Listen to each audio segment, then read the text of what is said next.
Hello students, তোমাদের সবাইকে আমাদের চ্যানেলে ওয়েলকাম জানাই। দেখো, আগের ক্লাসে আমরা তোমাদের ক্লাস 8 এর রায় মার্টিন প্রশ্নবিচিত্রা থেকে পরিবেশ বিজ্ঞানে 4 নম্বর স্কুলের ফিজিক্যাল সায়েন্সের পোর্শনটা সলভ করে নিয়েছিলাম। আজকের ক্লাসে আমরা রিমেনিং পোর্শন অর্থাৎ লাইফ সায়েন্সের আনসারগুলো দেখে নেব। দেখো, প্রথম প্রশ্ন, থাইরক্সিন হরমোন ক্ষরণে উদ্দীপনা যোগায়। থাইরক্সিন হরমোন ক্ষরণ হয় তোমরা জানো থাইরয়েড গ্রন্থি থেকে, এবং এই হরমোন ক্ষরণে সাহায্য করে বা উদ্দীপনা যোগায় thyroid stimulating hormone TSH hormone. সেই হরমোনটা ক্ষরিত হয় পিটুইটারি গ্রন্থি থেকে। তাহলে এই যে প্রশ্নটা দিয়েছে যে থাইরক্সিন হরমোন ক্ষরণে উদ্দীপনা যোগায়, আনসার হবে কোন গ্রন্থি? পিটুইটারি গ্রন্থি। আর যদি বলে কোন হরমোন, তাহলে সেটা হবে থাইরয়েড স্টিমুলেটিং হরমোন। এরপরে গন্ডারের ক্ষেত্রে প্রদত্ত যে তথ্যটি ভুল সেটি হলো, দেখো এখানে উল্টো দেওয়া হয়েছে, গন্ডারের দৃষ্টিশক্তি কম হয় আর ঘ্রাণ শক্তি, যেটা ঘ্রাণ শক্তি বা শোঁকা যে শক্তি, সেটা কিন্তু বেশি হয়। উল্টো দিয়েছে। অ্যালিসিন নামক যৌগ পাওয়া যায় এক্ষেত্রে রসুনে।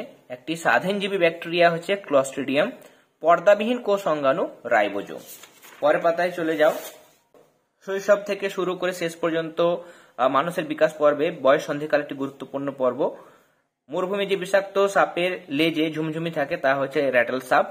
কচুরিপানা জঙ্গলে বংশবৃদ্ধি করে এডিস মশারা। পশ্চিমবঙ্গের রাজ্য পশুর নাম হচ্ছে মেছো বিড়াল বা বাঘরোল বলা হয়। কেল্প হলো খুব বড় সামুদ্রিক শ্যাওলা। 3-1 এস্কিমো শব্দের অর্থ হচ্ছে কাঁচা মাংস, মানে যারা কাঁচা মাংস খায়। কালাহারি মরুভূমিতে বসবাসকারী মানুষদের বলা হয় বুশম্যান। তারা মাছের গমনাঙ্গ হচ্ছে নালীপথ বা টিউবফিট।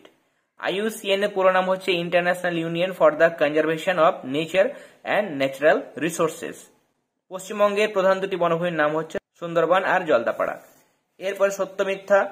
আমলকি চিরহরিত বৃক্ষজাতীয় উদ্ভিদ, এটা মিথ্যা। বনের গঠনের শেষ স্তরে হিউমাস পাওয়া যায়, এটা সত্য। স্ত্রী দেহে কম পরিমাণে টেস্টোস্টেরন পাওয়া যায়, এটা কিন্তু সত্য। পুরুষ দেহে বেশি পরিমাণে টেস্টোস্টেরন আর স্ত্রী দেহে কম পরিমাণে টেস্টোস্টেরন পাওয়া যায়। মেরু ভালুকরা শীতকালে বাচ্চা প্রসব করে, সত্য। একজন স্বাভাবিক মানুষের দেহকোষে নিউক্লিয়াস ক্রোমোজোম সংখ্যা 46টি, 46। 23 জোড়া বা 46টি, তাহলে এটা মিথ্যা। এরপরে 5-এর দাগের প্রশ্নগুলো সলভ করে নেব। প্রথম প্রশ্ন, জীববৈচিত্র্য সংরক্ষণের উপায়গুলি ছকের সাহায্যে দেখাও। তোমরা তোমাদের টেক্সট বুকের 274 ওপেন করো। 274 এই ছকটা দেখাবে। জীববৈচিত্র্য সংরক্ষণ দুই ভাবে করা হয়, প্রাকৃতিক পরিবেশে সংরক্ষণ আর কৃত্রিম পরিবেশে বা কৃত্রিম প্রচেষ্টার মাধ্যমে সংরক্ষণ। প্রাকৃতিক পরিবেশে সংরক্ষিত অঞ্চল, প্রোটেক্টেড এরিয়া কোনগুলো? ন্যাশনাল পার্ক, অভয়ারণ্য বা স্যাংচুয়ারি, বায়োস্ফিয়ার রিজার্ভ। উদাহরণ দেবে করবেট, কাজিরাঙ্গা, কানহা, সুন্দরবন, গরুমারা। এগুলো অভয়ারণ্যের ক্ষেত্রেও চাপড়ামারি, সজনেখালি, লোথিয়ান ইত্যাদি। Biosphere reserve Sundarban, Nilgiri, Nanda Devi. এবার দেখো কৃত্রিম সংরক্ষণ, যেটা কৃত্রিম পরিবেশে চিড়িয়াখানা, অ্যাকোয়ারিয়াম, বোটানিক্যাল গার্ডেন। জিন সংরক্ষণ, বীজ ও জনন কোষ সংরক্ষণ, কলা, পোষণ। এটা যে পদ্ধতি সেটা হচ্ছে ক্রায়ো সংরক্ষণ। যাই হোক, এই যে ছকটা দেওয়া হয়েছে 274 পেজ নাম্বারে, সেটা তোমরা দেখাবে। বনে আগুন লাগলে কি কি ক্ষতি হয়? বন ছাড়া মানুষের বেঁচে থাকা সম্ভব নয়। আগুন লেগে বন নষ্ট হলে বাতাসে কার্বন ডাইঅক্সাইডের ঘনত্ব বাড়তে থাকে আর অক্সিজেনের ঘনত্ব কমতে থাকে, ফলে পরিবেশের তাপমাত্রা ক্রমশ বাড়তে থাকে। 2 নম্বর, বনের মাটি আর গাছের পাতা বৃষ্টিপাতের প্রায় অর্ধেকটা 50% শুষে নেয়। বনে আগুন লাগার পর মাটি ও গাছের পাতার সেই ক্ষমতা থাকে না, ফলে বন্যার সম্ভাবনা বৃদ্ধি পায়। বড় গাছগুলো পুড়ে যাওয়ার ফলে প্রবল বৃষ্টিপাতের সময় মাটির ক্ষয় বেড়ে যায়। দাবানলের পর প্রথম বৃষ্টিপাতের সময় জলে ছাই মিলে যাওয়ায় জলদূষণ হতে পারে। আর শেষে লিখবে যে বনে আগুন লাগলে বহু প্রাণীর তৎক্ষণাৎ মৃত্যু হয় আর বাকিরা আশ্রয় হারিয়ে ফেলে। এতটা পর্যন্ত তোমরা লিখবে, পেজ নাম্বার 248। এরপর দেখো, প্রদত্ত মশলাগুলি উদ্ভিদের কোন অংশ থেকে পাওয়া যায়? বাম দিকে তোমরা মশলার নাম লিখবে, হেডিং করে মশলার নাম, আর ডান দিকে লিখবে উদ্ভিদের অংশ। লবঙ্গ লিখবে বাম দিকে, কেমন? বাম দিকে 1 মিনিট, বাম দিকে লবঙ্গ লিখলে লবঙ্গ, আর ডান দিকে উদ্ভিদের অংশ এখানে লিখবে মুকুল। মুকুল থেকে পাওয়া যায়। দারচিনি, এটা গাছের ছাল, গাছের ছাল। জায়ফল, এটা হচ্ছে ওই গাছের অন্তর বীজ, কেমন? অন্তর বীজ। এরপর দেখো, খাদ্যকে ভালো রাখার 3টি উপায় লেখো। প্রথমে লিখবে যে কোনো পাত্রে বায়ুশূন্য করে খাদ্যকে রেখে, মানে ক্যানিং বা বিশেষ মোড়কে মানে প্যাকেজিং করে রাখলে খাদ্যকে অনেকক্ষণ ভালো রাখা যায়। 2 নম্বর, কোন কোন সবজি যেমন বাঁধাকপি ও ফলকে যেমন টুকরো বা কাটা আম দীর্ঘ সময় রোদে শুকিয়ে মানে সান ড্রাইং করে ভালো রাখা সম্ভব। 3 নম্বর হচ্ছে যে মাছ মাংস ও ফলে নুন মাখিয়ে রাখলে অর্থাৎ সল্টিং এর দ্বারা খাদ্যকে ভালো রাখা সম্ভব। 3টি তোমরা লিখবে। এরপরে মরুভূমিতে বেঁচে থাকার জন্য উটের দেহে কি কি বিশেষত্ব লক্ষ্য করা যায়। লিখবে মরুভূমিতে বেঁচে থাকার জন্য উটের দেহে নিম্নলিখিত বিশেষত্বগুলি লক্ষ্য করা যায়।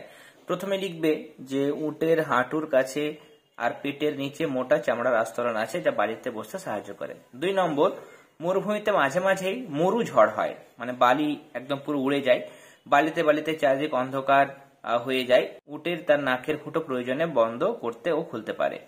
3 নম্বর পয়েন্ট, এটা তোমরা দিতেও পারো নাও দিতে পারো। 3 নম্বর পয়েন্ট এখান থেকে শুরু করে এতটা যদি দাও তাহলে এটা 3 নম্বর পয়েন্ট দেবে, তারপরে এটা 4 নম্বর পয়েন্ট দেবে।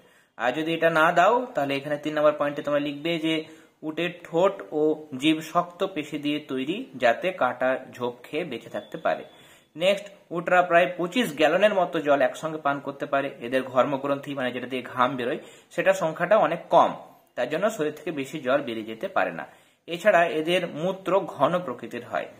আর আরো একটা পয়েন্ট দেওয়া হয়েছে, এদের পা অনেকটা চওড়া আর পায়ের পাতা বেশ পুরু। Page number 264।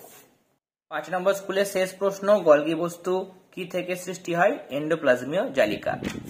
আর সমুদ্র দূষণের দুটি কারণ লেখো। টেক্সট বুক থেকে লিখতে চাইলে দেখো এই হেডিংটা তোমরা করবে রাসায়নিক সার ও জৈব বর্জ্য যুক্ত ময়লা জল নিয়ে এখান থেকে শুরু করে এতটা লিখবে। 2 নম্বর, তেল, এই হেডিংটা করে এখান থেকে শুরু করে এতটা পর্যন্ত লিখবে। টেক্সট বুকের ক্ষেত্রে পেজ নাম্বারটা ছিল 258। আর রায়মার্টিন থেকে লিখতে চাইলে দেখো এটাই দেওয়া হয়েছে যে রাসায়নিক সার ও জৈব বর্জ্যযুক্ত ময়লা জলে প্রচুর পরিমাণে পুষ্টি পদার্থ থাকে। এই সমস্ত উপাদান জলে ফাইটোপ্ল্যাঙ্কটনের বৃদ্ধিকে মারাত্মকভাবে বাড়িয়ে দেয়, ফলে অ্যালগাল ব্লুম সৃষ্টি হয় ও জলকে বিষাক্ত ও দূষিত করে তোলে। 2 নম্বর পয়েন্টে তোমরা লিখবে যে তেল বহনকারী জাহাজ সমুদ্রে যাতায়াতের সময় বা জাহাজ ডুবে গেলে সমুদ্রের তেল মেশে সামুদ্রিক জীবনের ক্ষেত্রে এই তেল বিষের মতো কাজ করে। তাহলে এই দুটো পয়েন্ট তোমরা লিখবে। পেজ নাম্বার দেখো 529। তাহলে আজকে আমরা প্রশ্নচিত্রা থেকে 4 নম্বর স্কুলের লাইফ সায়েন্সের পোর্শনটা সলভ করে নিলাম। আজকের ক্লাসটি ভালো লেগে থাকলে অবশ্যই ক্লাসটিতে লাইক দেবে, আর যারা এখনো পর্যন্ত আমাদের চ্যানেলটি সাবস্ক্রাইব করনি তারা অবশ্যই সাবস্ক্রাইব করে নিও। তাহলে আজকের ক্লাস এতটাই, তোমরা সবাই ভালো থেকো। All the very best.